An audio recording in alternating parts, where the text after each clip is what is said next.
အားလုံးပဲမင်္ဂလာပါ Surface Studio Channel နေပြီးတော့ကြိုဆိုလိုက်ပါတယ်ဒီနေ့မှာပြောပြပေးသွားမယ့်ထိုင်းဇာတ်လမ်းတွေလေးကတော့ Private Operation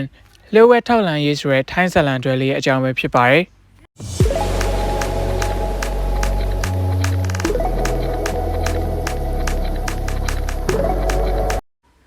James တို့ရဲ့လျှို့ဝှက်ထောက်လှမ်းရေးအဖွဲ့ကတော့နယ်မြေတစ်ခွင်မှာတာမက online ပေါ်မှာပါနာမည်ကြီးပါတယ်ရဲအရာရှိချင်းမှာ online ပေါ်မှာပရိသတ်တွေအများများရှိပါတယ်။ယောက်ျားပြီးသားတဲ့အမိုက်စာအသွင်သက်တမ်းတွေနဲ့လူဆိုးဖမ်းတဲ့နေရာမှာလည်းထူးချွန်ပြောင်မြောက်လွန်းလှတာကြောင့် James တို့ရဲ့လျှို့ဝှက်ထောက်လှမ်းရေးအဖွဲ့ဟာဒီလိုကြော်ကြားနေရခြင်းပဲဖြစ်ပါတယ်။ James တို့ရဲ့မြို့နယ်လေးမှာ Mancos ဆိုတဲ့လူဆိုးတစ်ယောက်ကရွာသားတွေအပေါ်နိုင်ထက်စီးနှင်းလုပ်ပြီးအသက်သေးစေတဲ့အထိအနိုင်ကျင့်တတ်ပါတယ်။နယ်ကလူတွေကလည်း James တို့ရဲ့အဖွဲ့ကိုMancosကိုဖမ်းပိတ်ဖို့တောင်းဆိုကြပါတယ်။ဒါပေမဲ့ဘယ်သူကမှMancosရဲ့နေထိုင်တဲ့အိမ်ကိုဘယ်သူမှမသိကြပါဘူး။ဒါကြောင့်Mancosကိုဖမ်းဖို့ကခက်ခဲနေပါတယ်။ James တို့ရဲ့အဖွဲ့ထဲကပဲလူချော်လေးစီယာဟာရုပ်ဖြတ်ပြီးMancosကျက်စားရာနေရာမှာဈေးဆိုင်သွားရောင်းခဲ့ပါတယ်။စီယာဟာရွာသားတွေကိုတဖြည်းဖြည်းချင်းချီးကပ်ပြီးMancosရှိတဲ့နေအိမ်ကိုမေးမြန်းခဲ့ပါတယ်။ဒါပေမဲ့ဘယ်သူကမှMancosရှိတဲ့နေအိမ်ကိုအတိအကျမပြောနိုင်ခဲ့ပါဘူး။ဘာလို့လဲဆိုတော့Mancosရဲ့ဒီနေရာကိုရဲရရှိတွေကိုတည်င်းပေးတဲ့သူကတော့Mancosရဲ့အန်ဒီရဲ့ပြုချင်းကိုခံရမယ်ဆိုတာသိနေလို့ပါပဲMancosရဲ့အိမ်နီးနားချင်းဦးလေးကြီးတယောက်ကတော့Mancosရဲ့ဇယိုက်ကိုလုံးဝမသီးခံနိုင်လွန်းတာကြောင့်ရဲရရှိ James တို့အဖွဲ့ကိုMancosရဲ့အိမ်တီနေရာကိုလာရောက်ပေးခဲ့ပါတယ်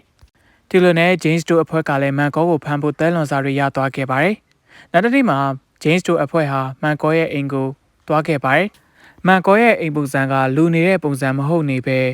အသုံးဆောင်ပစ္စည်းတွေလည်းနှဲပါနေတာကိုတွေ့ရှိခဲ့ပါတယ်။ဒါအပြင်Jamesတို့အဖွဲ့ဟာMancosကိုပါရှာမတွေ့ပဲဖြစ်နေခဲ့ပါတယ်။ Mancosဟာ online ပေါ်မှာလိုက်လွှင့်ရတာကိုကြိုက်တဲ့သူဖြစ်ပါတယ်။ Jamesတို့Mancosရဲ့အိမ်ထဲကိုဝင်ရောက်စစ်ဆေးနေစဉ်မှာပဲMancosဟာ live လွှင့်လိုက်ပါတယ်။ live ထဲမှာMancosဟာသူဟာ James ရဲ့ fan တယောက်ဖြစ်ကြောင်းပြောပါတယ်။ဒီနေ့ live လွှင့်ရခြင်းကလည်းJamesဟာသူ့ရဲ့နားကိုရောက်လာပြီးသူ့ကိုရှာနေပြီလို့ live လွှင့်လိုက်ပြီးပရိသတ်တွေအားလုံးကိုပြောလိုက်ပါတယ်။ James တယောက်Mancosရဲ့ဒီနေရာကိုရှာတွေ့နိုင်ပါမလားဆိုတာကိုပရိသတ်ကြီးနဲ့အတူလိုက်လွှင့်ရင်Mancosဟာ James ကိုစိန်ခေါ်လိုက်ပါတယ်။ James တယောက်Mancosကိုရှာတွေ့နိုင်ပါမလားနောက်ထပ်ရောဘာတွေဆက်ဖြစ်မလဲဆိုတာကိုတော့ဒီဇက်လန်တွေလေးမှာကြည့်ရှုရင်းနဲ့ပဲအပြေရှာကြည့်ရမှာဖြစ်ပါတယ်။ဒီဇက်လန်တွေလေးကိုတော့ Director Oliver ကရိုက်ကူးထားခဲ့ပြီး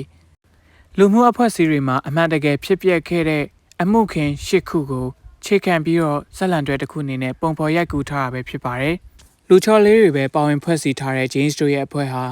တာမန်မဟုတ်တဲ့ဆန်းကျယ်တဲ့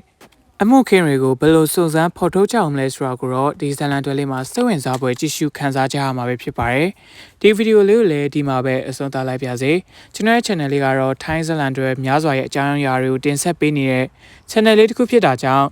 subscribe နဲ့ notification ခေါင်းလေးနှိပ်သွားဖို့လုံးဝမမေ့ပါနဲ့ဦးနော်။ကြည့်ရှုအားပေးခဲ့ကြတဲ့သူတိုင်းလည်းကျေးဇူးများတင်ရှိပါတယ်။